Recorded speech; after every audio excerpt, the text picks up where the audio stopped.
네, 국가정보자원관리원에서는 지금도 복구 작업이 이어지고 있습니다. 현장에 나가 있는 취재기자 연결하죠. 자, 정영재 기자, 당장 내일부터 어떤 시스템이 복구가 되고 또 어떤 시스템이 안 되는 겁니까?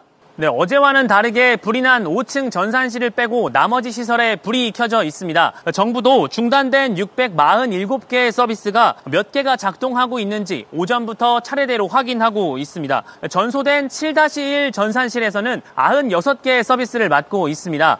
국민신문고와 공무원 행정 업무망인 이 온나라 서비스가 있는데 이 서비스는 내일부터 당장 정상 작동이 어려울 수 있습니다. 현재 데이터 손실 가능성도 제기되고 있습니다. 이 모바일 신분증 같은 1, 2등급 주요 시스템은 하루 한 번, 나머지 시스템은 한 달에 한 번 백업이 되고 있기 때문에 이런 우려가 나오고 있는 겁니다. 네, 그러니까 리튬 이온 배터리를 빼내서 옮기는 과정에 불이 난 건데 왜 불이 난 건지 확인된 게 있습니까?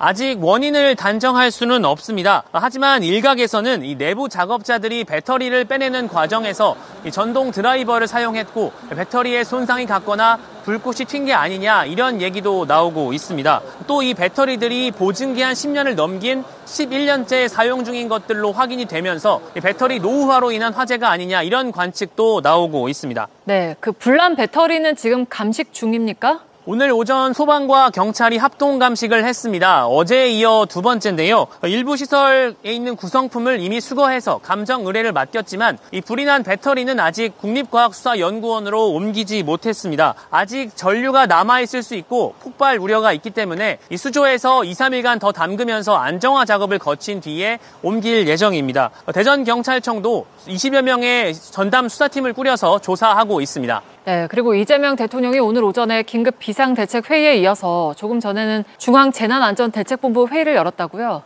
네, 이 대통령은 오후 5시 30분부터 정부 서울청사에서 중대본 회의를 직접 주재하고 이번 사고 관련 대책을 논의했습니다. 이 대통령은 이번 화재 때문에 국민들께서 큰 불편과 불안을 겪었다며 국정 최고 책임자로서 송구하다고 했는데요. 특히 2023년도에 또 전산망 장애를 겪었는데도 정부가 이중화 시스템을 아예 마련하지 않은 점을 질책했습니다.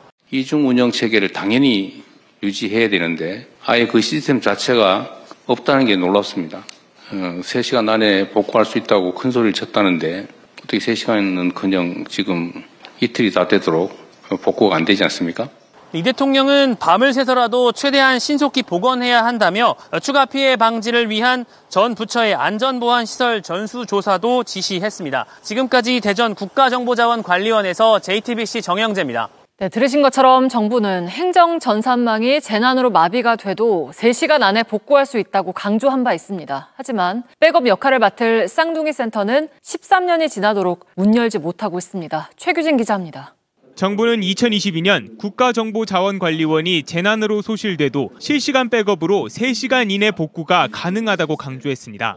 대전과 광주센터 간 실시간 백업이 이루어지고 이중화를 위한 공주 백업센터도 건립 중이라고 했습니다. 대전, 광주센터의 동시 기능 마비에 대비할 수 있도록 재해복구 전용 기능을 수행하는 공주센터를 건립하여 2024년부터 운영할 계획입니다. 하지만 공주센터는 2012년 사업이 시작된 뒤 예산 문제 등으로 13년째 문을 열지 못하고 있습니다. 예산 삭감으로 계약이 유찰되면서 윤석열 정부 시절인 2023년에야 건물 공사만 겨우 마친 겁니다. 하지만 지난해에도 시스템 구축을 위한 대책 수립은 늦어졌고 사업 예산은 추가로 삭감됐습니다. 국회 예결특위 보고서엔 2023년 11월에 벌어진 행정전산망 장애 대책 수립 지연으로 논의가 늦어졌다고 지적합니다. 2024년 251억 5천만 원의 예산을 편성했지만 8월까지도 집행되지 않으면서 결국 올해 예산은 16억 원으로 대폭 줄었습니다. 행안부는 올해 9월까지는 시스템 구축을 완료하겠다고 계획했지만 당시 국회에선 실제 시기가 더 늦어질 수 있다는 우려까지 나왔습니다. 이재명 대통령도 긴급 비상대책회의를 열고 전산망 이중화 등 구조적 문제 해결을 지시했습니다. 2023년 발생한 전산망 장애 이후에도 이중화 등 신속한 장애 복구 조치들이 제대로 마련되지 않은 것을 지적하면서 향후 이런 일이 재발하지 않도록 대책을 수립하고 확실하게 집행해야 한다고 강조했습니다. 민주당도 지난 정부의 공공기관 이중화 조치 의무 제외와 예산 부실 탓이라고 거들었습니다. 반면 국민의힘은 현 정부의 부실한 능력이 사고를 키운 것이라고 주장했습니다. JTBC 최규진입니다. 이 얘기도 해야 될 것 같아요. 이제 어젯밤에 국가정보자원관리원 대전에 있거든요. 요게 이제 국가의 중요한 정보들을 관리하는 곳입니다. 근데 여기에서 배터리 화재가 발생을 해서 지금 사실은 여러 가지 시스템 장애가 70곳에서 일어났고 이제 선제적인 전원 차단으로 인해서 647개의 여러 가지 서비스들이 지금 작동이 중단되어 있는 상태라고 알려져 있습니다. 일단 김민석 총리가 국민들에게 죄송하다. 이제 여러 가지 행안부에서 사태 수습에 나서고 있고 대통령은 밤새 관련 검토를 하고 있다고 하네요. 어떻게 보세요? 이제 국가정보자원관리원 여기에서 2년 전에도 비슷한 사고가 있었습니다. 그때가 23년 11월 18일인데 기사를 찾아보니까 행정 전상망 오류가 이틀째 이어지고 있다라는 기사에 윤석열 대통령은 정부 합동 TF를 즉각 가동할 것을 지시했다라고 하더라고요. 근데 이제 주민센터 그때도 주민등록증, 뭐 초본, 인감증명서 이런 신분 확인하는 각종 증명서 아니면 뭐 서류 발급 이런 것들이 한꺼번에 멈추고 온라인 시스템이죠. 정부24도 멈춘 그런 상황에서 윤석열 그때 당시의 대통령은 이틀 만에 이거 즉각 해결하라라고 지시를 한 겁니다. 굉장히 늦었죠. 왜냐하면 사람들이 굉장히 그런가요? 많이 불편을 겪고 그리고 굉장히 많은 혼란들이 있었을 텐데 그냥 하루 묵혔다가 다음 날 지시를 한 거죠.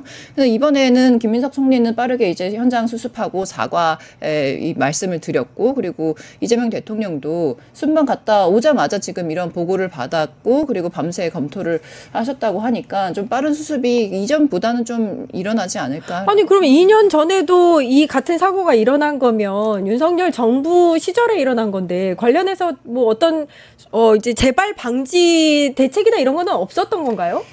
근데 제가 이제 찾아보면서 또 놀라운 사실을 발견했는데 이것은 확실히 인재가 맞습니다. 왜냐하면 그때 행안부가 재해복구 시스템 구축에 투자를 금하는 그런 내용의 지침을 내렸어요. 투자를 금한다고요? 네, 투자를 금하는. 그래서 그런 재해 관련해서 예산을 필요로 한다라고 여러 가지 부처에서 올라왔는데 그런 요청을 다 거절한 겁니다. 행안부가. 그때 당시 행안부 장관이 누굽니까? 이상민 행안부 장관이었죠. 그렇죠. 예. 근데 제가 그 의심스러운 부분은 뭐냐면 그때가 2024년 10월이었단 말이에요. 그 기사 나올 때가. 근데 내란을 앞둔 예산 편성식입니다. 재해 복구 시스템에 이 정부가 그 정부가 내란을 앞둔 그 시기에 굳이 예산을 투입할 필요가 있을까? 라는 생각이 드는 거죠. 네. 그 내란 세력에게는 사실 이 재해 복구 시스템이 복구가 되지 않는 게 훨씬 좋은 겁니다. 예. 그러니까 행안부 장관이 이상민이 어쨌든 이제 이 윤석열이 비상계엄을 획책한다라는 것을 굉장히 미리부터 알고 있는 그런 사람으로서 각 국가기관에서 뭐 카카오 먹통 사태도 있었고 아니면 이 국가정보원에서도 비슷한 화재 사건이 있어서 이런 예산들을 우리가 좀 빨리 편성해서 빨리 이것을 시스템을 개선하자라고 요청을 했던 그것도 다 맞고 예산 지침 하지 말라는 지침을 내린 것으로 봐서는 이것도 무슨 연관이 있지 않을까라는 의심을 저는 해봅니다. 이거 되게 웃기네. 윤석열 정부 시절에 화재가 일어났었고 관련해서 이제 대책을 마련할 수 있는 예산을 책정해달라고 했는데 이상민 장관이 그러면 그 예산을 깎았다는 거잖아요. 네. 그래 놓고서 국힘은 오늘 장동혁 당대표 뭐라고 했는지 아시죠? 뭐라고 했냐면요. 공포의 블랙 프라이데이. 카카오 사태에서 대비할 수 있었다. 이재명 대통령 나가면 공포, 들어오면 더 공포. 이게 뭡니까? 지금 이 상황에서. 네, 저는 이제 뭐 장동혁 대표나 국민의힘이 야당으로서 지금 사태에 대해서 정부의 대응이 맞았느냐 이런 걸 점검하고 지적할 부분이 있다면 지적할 수 있다고 생각을 하는데 야, 사고 났다. 너네 요즘 뭐 국민들한테 지지받는 데더니 한번 이런 심정이 혹시 나타난 거라면 굉장히 이건 국가적으로 불행한 사태이고 국회의 제일 야당으로서 굉장히 부적절하다고 생각을 합니다. 그러니까 야당이 지적할 부분을 정확하게 지적을 해야지. 아이고 너네도 한번 어디 이런 식으로의 뉘앙스가 느껴진 이런 말은 굉장히 좀 부적절하다라고 생각을 했고요. 다만 이제 민주당에서도 보면 지금 이제 당대표 차원에서 지시가 내려가고 국회 차원에서 어떤 거를 협조하고 어떤 걸 점검해야지 되고 있으니까 유사한 일이 일어나지 않도록 좀 잘 대응을 하는 것이 필요하다는 생각이 들고 우리 정부가 지금 AI 강국하고 디지털 정부 얘기하고 있거든요. 이번이 정말 반면교사로 삼아서 백업 시스템은 어떤지 서버 데이터는 어떤지 그리고 예산이 확보되지 않은 많은 이후에 점검은 어떠했는지 이 부분에 대해서 점검은 반드시 필요하다고 봅니다. 그래서 저는 배터리 화재 사고 있잖아요. 이게 사실은 처음은 아니거든요. 아리셀 사고 같은 경우에는 진짜 수십 명의 사상자가 났었기 때문에 앞으로 정부가 굉장히 집중해서 이제 재발 방지 대책을 세워야 할 부분이 이 배터리 사고일 것 같습니다. 화재 사고. 예, 그렇기도 하고요. 지금 이게 그냥 일반적으로 우리가 처리하는 것이 아니라 공적인 데이터가 담겨져 있는 상황이기 때문에 화재를 진압할 때 아마 현장에서 조금 이렇게 판단할 때 고민이 많지 않았을까 추정이 됩니다. 왜냐하면 하드웨어가 중요한 것이 아니라 그 안에 들어있는 소프트웨어이기 때문에 일반적으로 우리가 화재 진압에 쓰는 방법, 뭐 물을 뿌린다던가 뭐 이렇게 동원하는 게 참 쉽지 않겠다는 생각이 들었습니다만 그럼에도 불구하고 이번 사고로 인해서 뭐 직원도 한 명 다쳤다고 하고 여러 가지 지금 뭐 문제가 이제 드러났다라고 하니까요. 이제 반면교사로 삼아야 된다고 생각하고 그나마 이재명 대통령이 유엔 총회에서 돌아오자마자 아주 세밀하게 디테일하게 지시를 했더라고요. 위기관리 대응책은 어떤지 정부의 서버 상황은 어떤지 보니까 굉장히 5가지 6가지 항목에 따라서 부처별 대응이라든가 맞습니다. 이런 걸 했다라고 대통령실에서 브리핑이 나와서 좀 꼼꼼하게 점검이 됐으면 좋겠다는 생각입니다. 예. 아니 근데 이게 얼마나 지금 당장 시민들이 불편한 상황이냐면 당장 명절 앞두고 우체국 택배 이용하는 사람들 너무 많은데 지금 그런 것도 다 안 되고 금융 서비스도 다 막혔고 그리고 온나라 시스템이라고 있는데 정부 전 부처에서 뭐 문서 작성하거나 결제 이런 것들을 하는 전산망이라고 하더라고요. 그러니까 그런 것도 지금 다 안 되고 있고. 그렇죠. 예. 그리고 이게 문제가 뭐냐면 이게 지금 사람들이 이야기하는 것도 보면 아니 어떻게 불 한 번이 났는데 이렇게 국가의 모든 뭐 전산이라던가 뭐 금융 이런 것들이 다 한 번에 막힐 수가 있냐라는 또 공포와 불안감이 있는 것 아니겠습니까? 예. 그래서 이런 것들을 지금 잘 대처를 하고 다시는 이런 일이 생기지 않는 재발 방지 노력을 해야 될 것 같습니다. 여야가 민생경제협의체 하겠다고 영수회담 이후에 합의했지 않습니까? 예. 지금 뭐 여러 가지 쟁점을 놓고서 사실상 가동이 안 되고 있거든요. 근데 이건 국가적 재난상황하고 위기상황에 준하는 긴급상황이기 때문에 국민의힘에서 정부에 대응해서 비판할 점은 뭐 비판하더라도 이런 사태에 있어서 빨리 수습할 수 있는 국회 차원의 방법에 대해서는 빨리 협조해야 된다고 생각이 듭니다. 예. 지금 사실은 근데 굉장히 많은 그 국가기관의 홈페이지들이 다운이 돼서 사용을 못하고 있는 부분에 대해서는 정부가 약간 선제적으로 대응을 했다고 보시는 것도 좋을 것 같습니다. 그러니까 항온 항습기가 이제 작동이 중단되면서 혹시라도 추가 화재가 일어날 거를 대비해서 일단 셧다운 해놓은 상황이거든요. 그것 때문에 이제 가동이 647개까지 중단되는 사태까지 가지 않았나라는 생각이 들고 지금 일단 여러 가지 장비별로 점검과 이제 재가동, 검증이 필요한 상황이기 때문에 좀 기다려보는 것도 좋을 것 같습니다. 아무튼 이게 확실한 건 두 분 말씀하신 대로 재발 방지 대책이 가장 중요할 것 같은데 거기서 일단 야당이 계속해서 이렇게 그냥 딴지만 걸 게 아니라 좀 함께 협의할 수 있는. 아니 아까도 말씀드렸지만 이것은 분명히 야당이 여당인 시절에 윤석열 정부인 시절에 이 재해 복구 관련 시스템을 구축하기 위한 개선하기 위한 그런 예산을 이상민 장관 행안부가 막았기 때문에 지금 우리 정부가 이 새로운 정부가 이것을 다시 복구하고 개선하는 과정에서 생긴 일입니다. 그러니까 지금 야당에서 저 장동혁 대표 저를 저렇게 막말하고 잘 됐다, 옳았구나, 이때가 지금 이재명 정부와 뭐 민주당을 아주 신랄하게 욕할 때다 이렇게 신나서 할 때가 아닙니다. 이건 다 본인들의 과오와 잘못으로 지금 이렇게 많은 국민들이 피해를 입고 있다는 점. 아까 앵커께서 말씀하신 것처럼 그러니까 지금 국회에서도 재발 방지를 위해서 여야 같이 노력을 해야 되는 점을 다시 한번 장동혁 대표에게. 그러게 말입니다. 그리고 재난안전대책본부 회의를 시작하겠습니다. 놀라운 사실은 지난 2023년에도 대규모 전상망 장애 사태로 큰 피해가 발생한 바가 있습니다. 그런데 이번 화재도 양상이 매우 유사하다라는 지적이 많습니다. 2년이 지나도록 핵심 국가 전산망 보호를 게을리해서 막심한 장애를 초래한 것은 아닌지 철저한 조사가 필요하겠습니다. 제가 이 상황을 계속 체크하면서 느낀 것 중에 하나는 상식적으로 보면 화재나 아니면 장애가 일시적으로 발생하는 일은 있을 수 있는 일이기 때문에 그 예방에 최선을 다하겠지만 이렇게 중요한 국가기관망은 외부적 요인으로 훼손될 때 즉각적으로 대응할 수 있는 이중 운영 체계를 당연히 유지해야 되는데 아예 그 시스템 자체가 없다는 게 놀랍습니다. 3시간 안에 복구할 수 있다고 큰 소리를 쳤다는데 어떻게 3시간은 그냥 지금 이틀이 다 되도록 복구가 안 되지 않습니까? 물론 뭐 화재 진압이 된 다음부터 치더라도 그 시간은 한참 지났죠. 조금 있다가 이 문제도 정확하게 한번 확인해 보겠습니다. 왜 이중 운영 체계가 당연히 필요한데 지금까지 그걸 준비하지 않고 있었는지. 정보화 시대를 맞이해서 국가 디지털 인프라는 핵심적인 안보 자산이자 국민 일상을 지탱하는 혈관과도 같은 것입니다.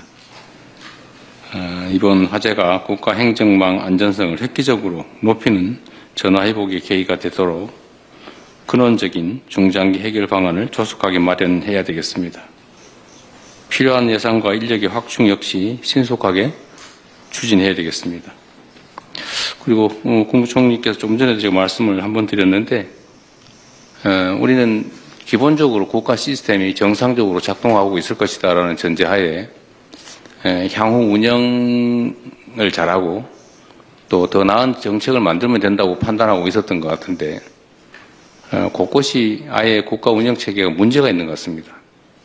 전 부처가 나서서 최소한 안전 보안 시설에 관한 부분은 아예 밑바닥부터 원점에서부터 혹여라도 문제가 없는지 근본적인 조사를 전 부처를 통해서 전 시설에 대해 최대한 신속하게 조사해 보시기를 바랍니다.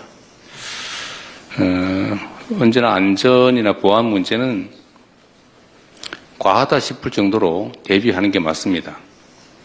돈이 든다는 이유로 또는 다른 불편함이 있다는 이유로 필요하지만 하지 않는 것은 결코 용인될 수 없는 일입니다.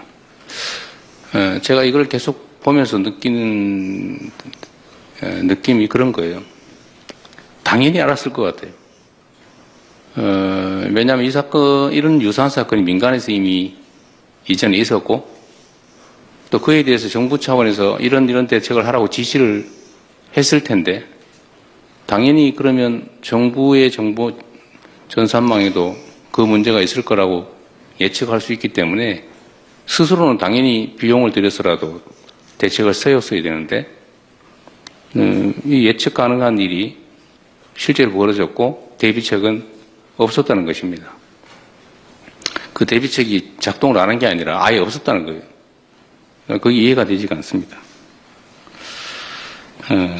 각 전 부처를 독려해서 혹이라도 이런 보안 안전 문제에 관한 한은 다시 한번 말씀드리지만 원점에서부터 기초부터 철저히 점검해서 혹이라도 문제 요인이 있는지를 다 조사해 주시기 바랍니다. 네, 마저 보고를 받아보도록 하겠습니다.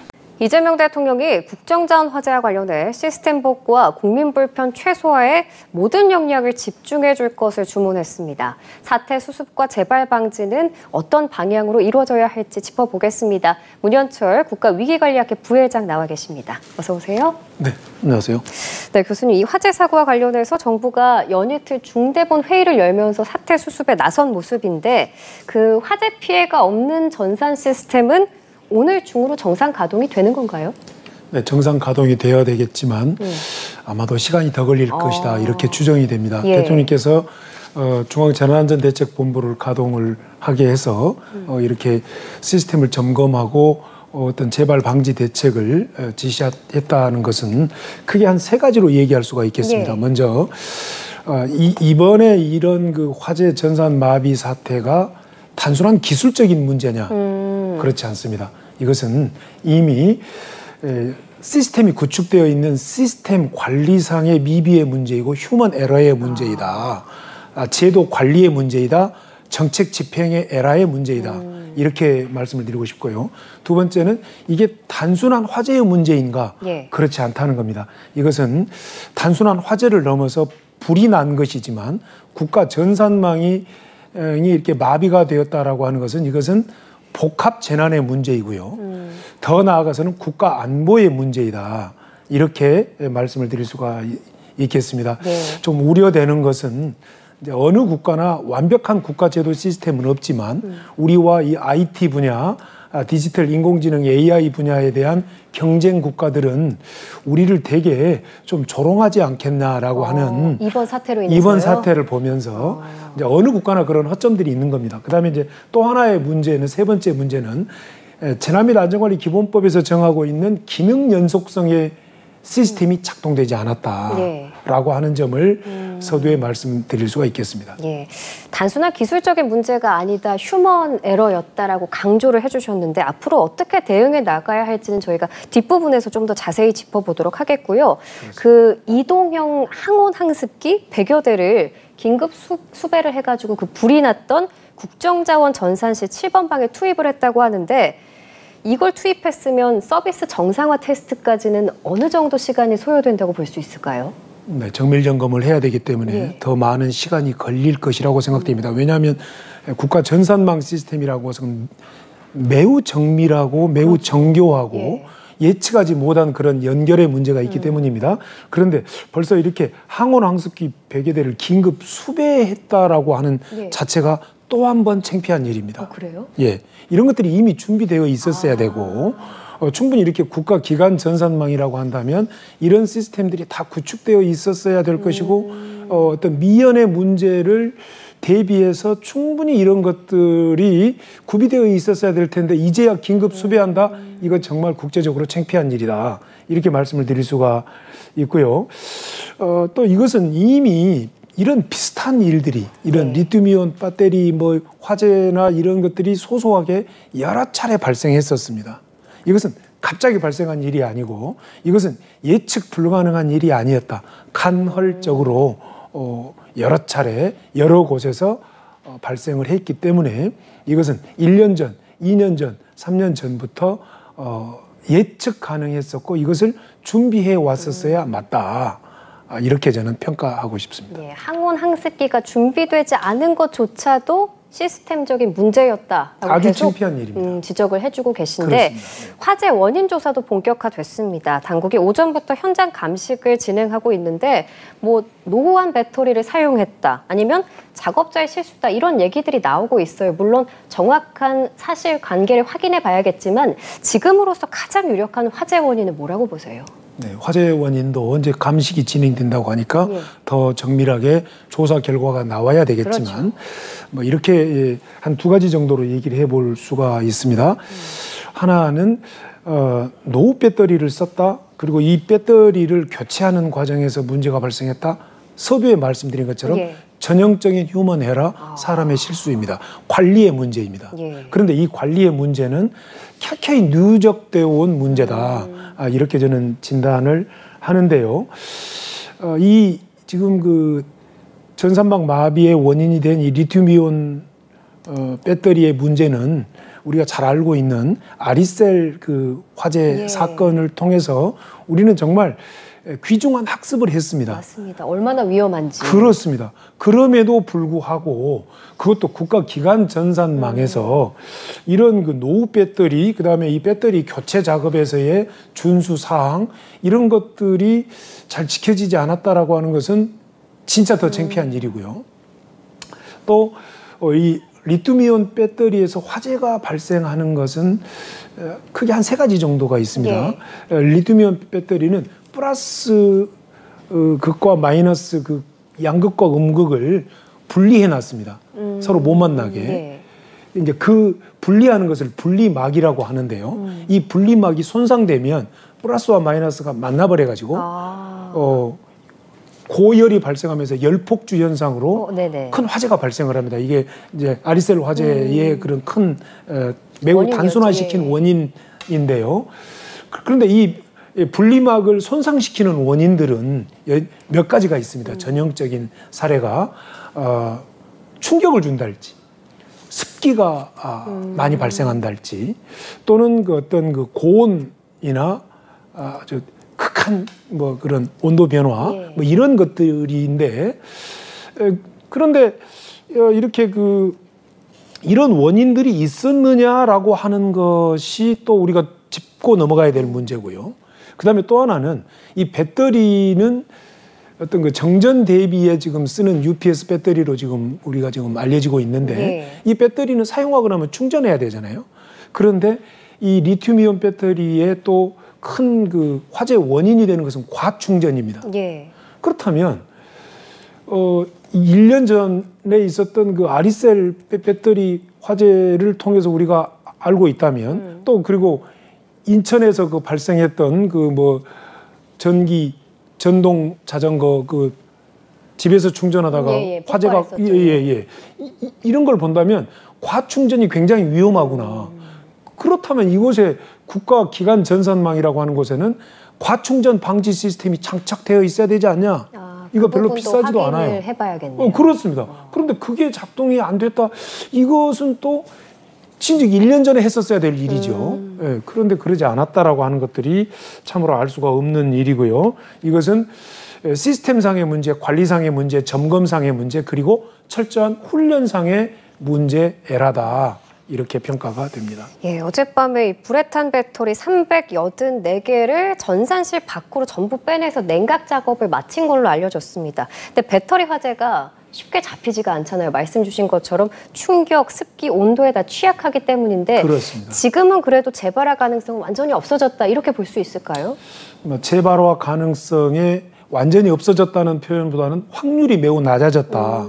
이렇게 평가가 됩니다. 완진됐다고 이제 발표는 했습니다만은. 그러나 지금 내부 온도가 아직도 지금 상당히 고온을 유지하고 있다는 점은 매우 리스크 요인이다.